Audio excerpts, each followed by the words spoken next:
knife. The images coming in now. Also, we have new video tonight, the moment the deadly shooting rampage breaks out. The gunman sitting in a chair at a party, opening fire. What he said as he was firing, and what we've now learned about the gunman. The paramedic shot while trying to save a life. We got shot fired, male walking with the rifle. Authorities using a robot late today to get to that suspect.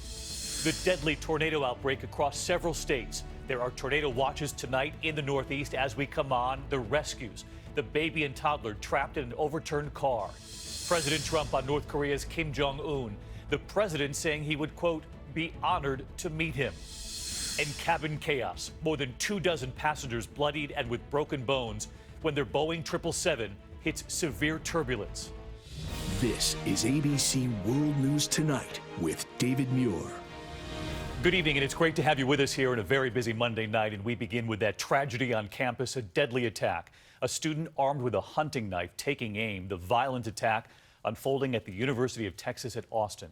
A young man, 21 years old, targeting multiple victims. The suspect surrounded within minutes, a large knife hanging at his side. But not before he got to several people, apparently at random. ABC's Clayton Sandell leading us off. Chaos tonight on a college campus. 3 patients that have been stabbed, 1 in the neck. UTPD is pursuing the suspect at this time.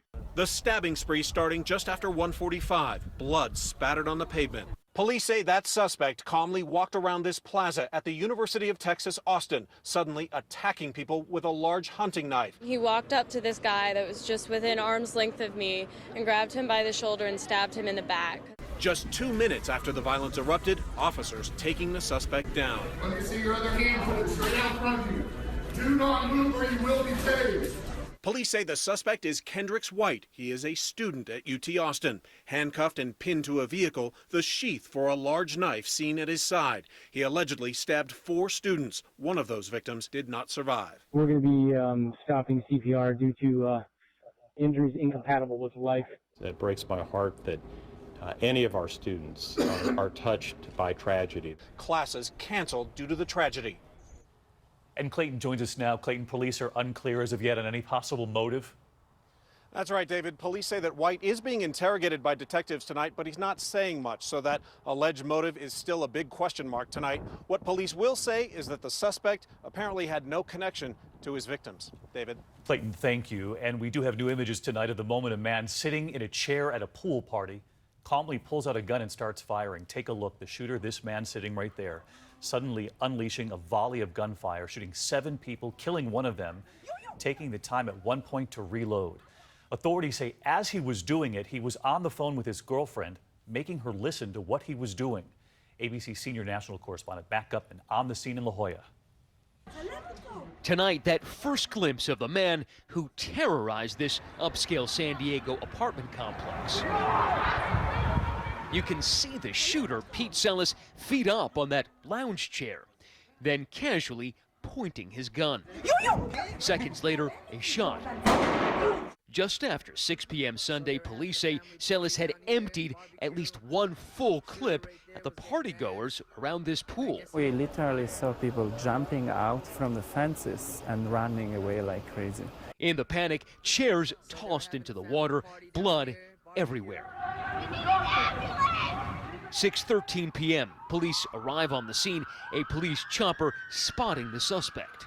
2 to 3 people down. The suspect is reloading his gun in the pool area. White male, 40. Seconds later, officers close in. Police say Sellis fires and officers return fire. Sellis was pronounced dead at the scene, and around him, carnage and terror. College student Kayla Wong got trapped in this jacuzzi. He said, you can either stay and die or you can leave. And they said, can we at least help our friend? And he said, no. I said, you can either stay and die or you can leave. 1 woman was killed and 6 others were shot, all of them people of color. But tonight, police say it was not race, but the 49-year-old mechanic's breakup with his girlfriend that triggered that rampage. Sellis stayed on the phone talking to his ex-girlfriend as he continued to fire his weapon. It is apparent that Sellis wanted his ex-girlfriend to listen in as he carried out his rampage.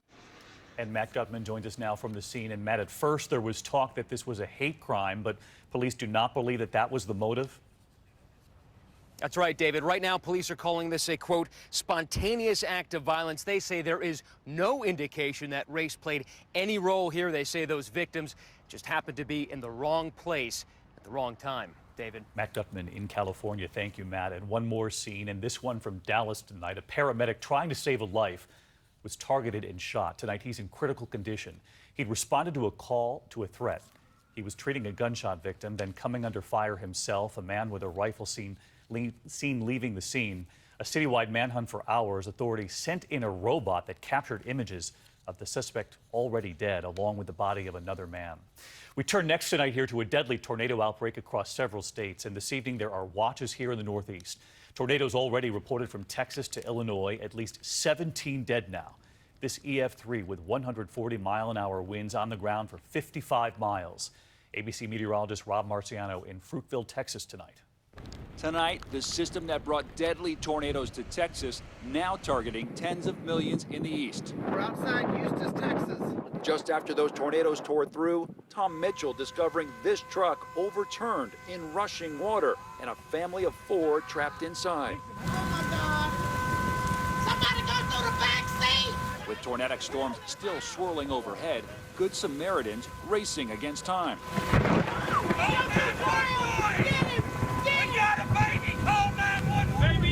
Mitchell puts down his phone and starts giving the infant CPR. Let him breathe, Lord. Use more. Let him breathe, Lord. Tonight, the Ochiltree family is recovering. Mom Emily with a message for their rescuers. Thank you so much for everything that you did, for helping someone you didn't know. Just a few miles away, a high school prom taking a direct hit. This new, well-built venue nearly flattened by the tornado. The 20 people inside cramming into a small closet and bathrooms buried underneath that rubble. All survived with no injuries. We're not really new to tornadoes, but one of this magnitude with a 50-mile swath is just unbelievable. Along with tornadoes, torrential flooding rain. Parts of the region getting nearly a foot in the last 3 days. Rob Marciano with us tonight from Texas. And Rob, we can see the devastating scene there behind you. Now the threat moves up to the northeast.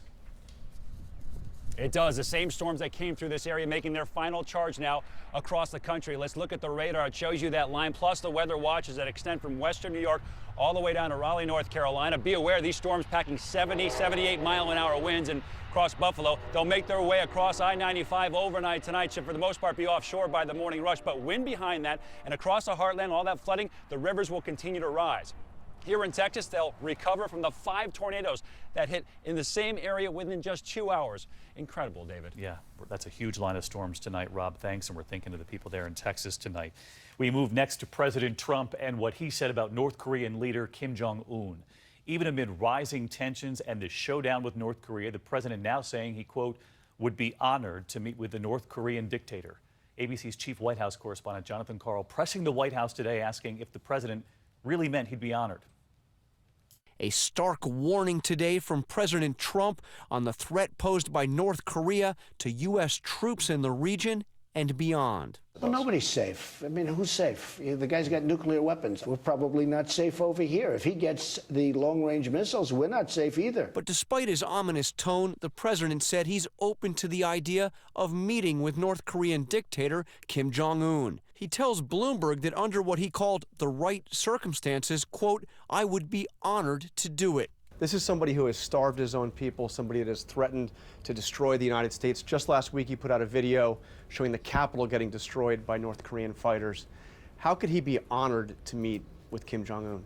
The president understands the threat that North Korea poses, and he will do whatever is necessary under the right circumstances to protect our country from the threat that they pose.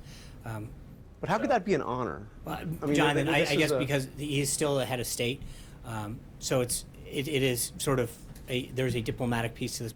But Sean Spicer also made it clear the conditions are nowhere near right for a meeting anytime soon. Not only has Kim recently released those videos showing the destruction of the Capitol and U.S. cities, there have been missile tests, preparations for a possible nuclear test, and now the USS Carl Vinson Strike Group is in the region and on high alert.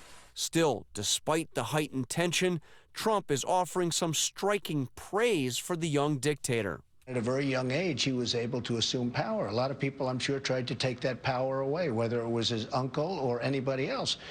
And he was able to do it. So obviously, he's a pretty smart cookie. What did he mean when he called him one smart cookie or a pretty smart cookie? He assumed power at a young age when his father passed away, and there was a lot of potential threats that could have come his way, and he's obviously managed to lead a country forward. To guard against the North Korean threat, the president is also reaching out and offering kind words to another controversial Asian strongman, Philippine President Rodrigo Duterte, a man human rights groups say has committed crimes against humanity for an anti-drug campaign blamed for 7,000 murders.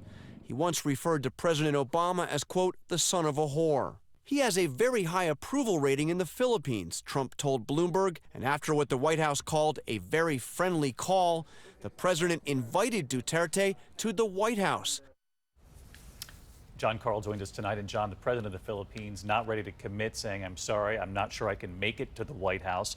But John, as you know, President Trump also raising eyebrows with something else he said today in another interview.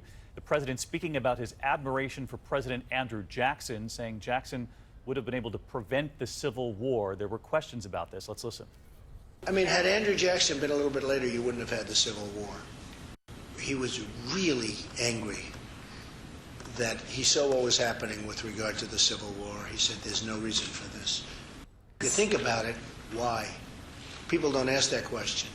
But why was there the Civil War? Why could that one not have been worked out? John, as you know, some historians are scratching their heads over this one. Well, it's unclear how Andrew Jackson would have prevented the Civil War if he had been alive, and he actually died 16 years before the Civil War started. On the one hand, he was a strong advocate of the Union, but on the other hand, he was a Southerner, and David, he was an unapologetic slave owner. John Carl with us live from the White House. John, thank you. Meantime, tonight, the new effort to repeal and replace Obamacare. Republicans hoping for a new vote this week. Among the big questions, even as the president says pre-existing conditions will be covered, will this new plan allow states to opt out of coverage of pre-existing conditions or not? ABC's Mary Bruce with the reality check tonight. With House Republicans nearing a possible vote on health care, the president insists the GOP plan will protect Americans with pre-existing conditions. Pre-existing conditions are in the bill, and I mandated. I said it has to be. It's one of the few Obamacare provisions the president said he would keep. Are you going to make sure that people with preconditions are still covered? Yes, because it happens to be one of the strongest assets. But the bill his party is pushing tonight actually allows states to opt out of the Obamacare requirement, preventing insurance companies from discriminating against people with pre-existing conditions. Republicans made the change to win over ultra-conservatives. In some states, it could allow insurers to charge more, lots more. According to the American Medical Association, the Republican plan could effectively make coverage completely unaffordable to people with pre-existing conditions. When pressed about this, the president said there would be additional changes. And one of the fixes that was discussed pre-existing was optional for the states. Sure, in one of the fixes, and they're changing it and changing so it'd be permanent. Of course. Okay. No word on those changes yet. House Republicans have been optimistic that a vote on the current plan could come this week. Progress is being made on health care. So sometimes things take a little longer than we would want, but that's part of the process. It's a winner, and everybody will just settle down. We'll get it right. But one prominent moderate says the current bill just doesn't cut it. But in my view, the health care law currently isn't working, but this alternative, this replacement piece, still has very serious flaws. All right, so let's get to Mary Bruce live on Capitol Hill tonight. And Mary, House Republicans still hoping for a vote this week? Well, the White House says they have the votes, but David, there is still no vote scheduled here, and House Republican leaders insist there won't be one until they're sure the bill will pass. And even if it does, it still faces a huge uphill battle in the Senate. Right. David. You'll be watching, Mary. Thank you. And we should mention tonight that we just landed back in New York late today after traveling to Africa, where this evening 4 countries are now on the brink of famine. We witnessed scenes of true devastation, 20 million people now at risk, families and children. We traveled to many remote villages and saw the children for ourselves who are near death tonight. Unless the world acts, and some authorities are warning this could be the worst humanitarian crisis since World War II. Our special report on the brink tomorrow night right here on World News Tonight, and of course then later on Nightline. In the meantime, there is still much more ahead on World News Tonight this Monday. The passenger jet hit by severe turbulence, the cabin in chaos. Passengers thrown from their seats, bruised, bloodied, some suffering broken bones. The pilots with no warning of what was ahead. We have new developments in the desperate manhunt in this country for an escaped prisoner, the reward increasing late today. And then the subway scare for commuters heading home, blasts of thick smoke pouring from underground. Police are on the scene tonight. If you have moderate to severe plaque psoriasis, isn't it time to let the real you shine through? Introducing Wjla, a Premolast. Wjla is not an injection or a cream. It's a pill that treats plaque psoriasis differently. Some people who took Wjla saw 75%